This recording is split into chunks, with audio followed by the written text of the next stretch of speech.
If you ever need to sign out of all devices in Grammarly, whether you're protecting your account, logging out of shared devices, or just want to start fresh, this video will walk you through the entire process, step by step.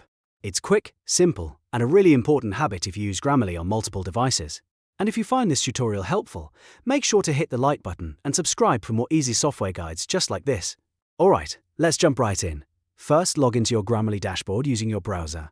Once you're inside your account, look at the left-hand menu sidebar and click on Settings.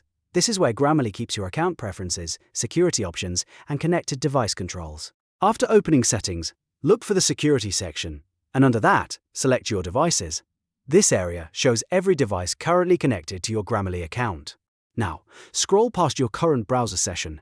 You should see a list of all the other active sessions connected to your account, including smartphones, tablets, computers, and even desktop extensions if they've been signed in. Take a moment to review the list so you know exactly which devices are still connected.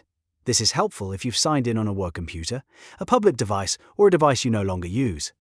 Once you're ready to remove access everywhere, click the large button that says Sign Out on all devices. Grammarly will then ask you to confirm the action in a pop-up window. This confirmation step is important because it will end all active sessions except the one you're using right now.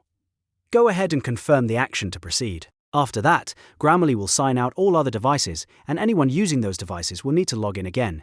This is one of the easiest ways to secure your account and make sure only the right devices still have access. If you ever suspect someone else may have access to your Grammarly account, or if you simply want to clean up old sessions, this is the exact process to follow. And that's it. You've now signed out of all devices in Grammarly. If this video helped you out, don't forget to like the video, subscribe to the channel, and turn on notifications so you never miss the next tutorial.